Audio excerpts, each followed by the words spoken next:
Can a K-drama really make you laugh, cry, and think of the world's hardest truths in one episode? Well, this one can. 양배추 달아요. 한마디를 못하는 문학 소녀가 살다가 또 죽겠는 날이 오거든. 죽어라 발버둥을 쳐. When Life Gives You Tangerines became super popular, the week it came out, it blew everything off the charts and was deemed one of the best K-dramas in decades. We've seen multiple K-dramas do the same thing where they start off really well and just taper off in the middle there. But the thing that's great about this drama is it continues to grow and develop with shocking twists and turns, and at the same time hit you right in the feels that just makes you keep wanting to watch it over and over again. And episode 5 through 8 prove why it's so good and why it's still dominating the K-drama world. Because the acting is unbelievable, the writing is amazingly stellar, and the emotions, next level. I don't think I've cried so much in a K-drama before. Bastards. Even after watching 8 episodes, I'm still super excited for what's going to happen next. From family struggles to deep personal growth, this K-drama continues to pull us in with every moment. Let's break it all down, starting now. Episode 5 really hits home. We see Aesun and her daughter shopping together, talking about hurt pride and feeding your family. It's a reminder of how quickly things can change. One day you're struggling, the next day you're in a better place. Aesun's character is so well written in this show. Well, really, all of them are, but focusing on Aesun though, she's so well written. Initially in the first 4 episodes, you start to see how prideful she is.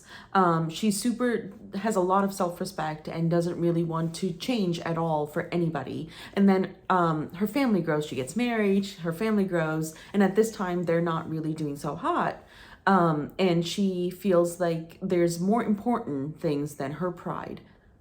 And that just makes you like her all the more, that she's willing to put aside her pride, the thing that she values quite a bit, to feed her family, to be there for them, to do anything, go back to this other family members that were not very well to her.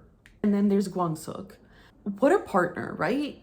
He's everything you can ask for in a partner. He's supportive, super hardworking, willing to do anything for his family. One of the main things I really liked about him is that he challenges those traditions that are normal in that age. And even now, he's willing to challenge all of these things just so that his family and his wife can be super happy. And that's something we definitely appreciate.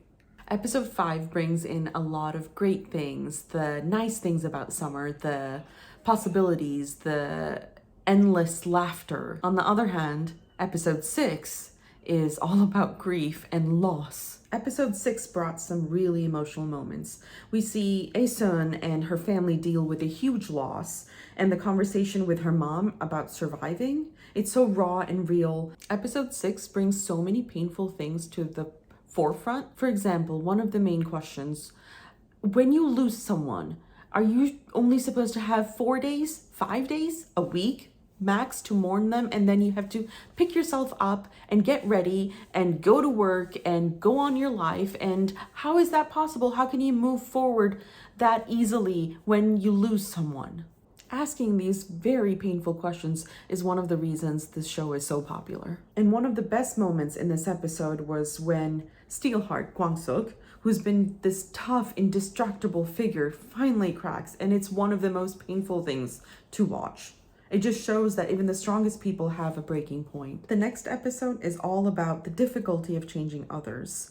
And some people, you just can't change. For example, the chief. He doesn't change. He was the same person in the beginning of the show. Even after 20, 30 years, he's still the same person.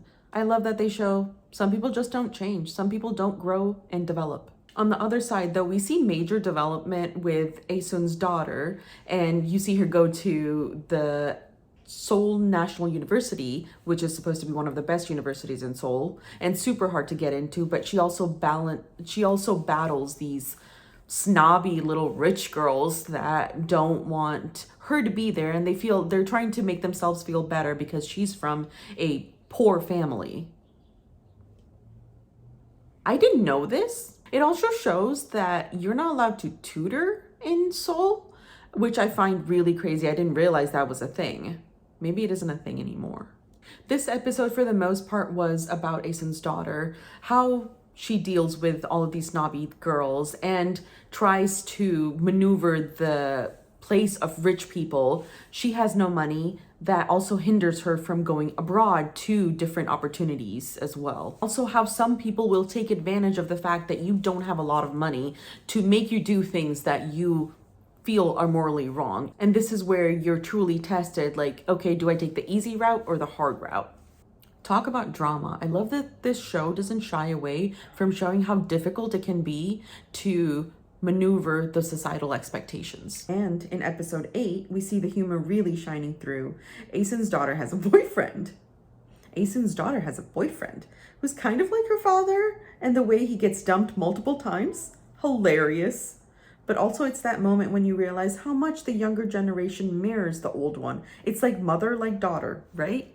The thing this episode highlights is the complicated relationship between parents and children. It shows how fragile it is. The daughter really loves her parents, but also there's a sign of resentment towards them for not having enough money because she couldn't pursue these wonderful opportunities that she is able to get. Showing that realistic approach to a parent-child relationship was amazing. Because previously in all the Korean dramas that I've watched, it's always been, oh, they're amazing parents or they're really crappy parents. There's no in between. This brings it like forward to a really realistic approach where you love your parents, but there's also a lot of resentment towards multiple things, but also at the same time, how dare anyone say anything about them? The show also digs really deep into how karma works. How Aesun and her husband helped someone in need when they were younger, and then a few decades later, that same person is helping their daughter, so it's all a beautiful circle. The show doesn't shy away from dealing with the really hard stuff, like for example, how we bury our feelings deep inside, especially feelings of grief and loss. Sometimes we don't deal with them for years and years. If you haven't been watching this series yet, I highly recommend you catch up. It's emotional, it's real, and most importantly, it's incredibly well done. There you have it. From episode 5 to 8, it's still amazing and still wonderful. It keeps on going on a roller coaster. I can't wait to watch the next episodes. Like, I'm so darn excited for it. And I saw the previews and I'm really excited to see who Aesun's daughter marries and what happens with them. I'm just like so excited. From incredible performances to thought-provoking moments, there's a reason why this continues to make waves. Thank you so much for watching this with me. I really appreciate you. That's all for today's breakdown. Please let me know in the comments below what you thought about it. Did you still like the show? Are you still watching it? What was your favorite moment? Because there's so many to choose from. Please like and subscribe for more videos. I'll see you next time. My name's Navi.